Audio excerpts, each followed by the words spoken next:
zamo haske na idaniya.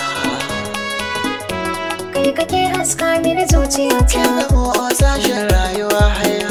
Indai har ina da kai ba na fargaban ko a yau abin aya. Inda aka tsare martabar ki ne na daɗe da alwashi. Na yarda in mace duniyar ga ke ko ki dinga numfashi. Mai san kare dan ya ga ranka ya baci zai rarrashi. Ban duba wata ya bangare na soke kike min kanshi. Komai waya da daɗi a bangaren so ni na fada sai ke. Na jaddada da cewa ai masara ba ta yin kamar wake.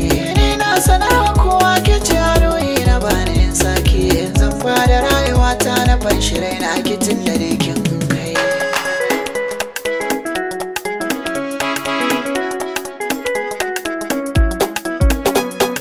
Katin jira da har ka zaga da kaunar ka zoci ta yi kwari. Kana da nutsuwa ba ka rage mako biye wa yan kuri. Na kaurace wa layin makaryata kar na riski yan gwari. Ciwon so da kauna idan ya rata ka baya jin bauri. Daure da ke amana gare ni so yayi min shigar sauri. Ko a cikin dabo na faɗa sai kai.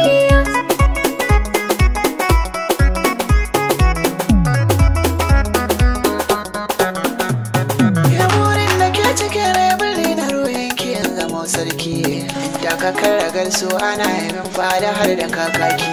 Karki aje wato na kisa rai na zama masoyinki. Ki nazari da shukar gona in ta yi kyau akwai taki. Na raka tambaran soyayya ke ce nake wa taki. Na kulle zuciya sake bani a barin ta duniya.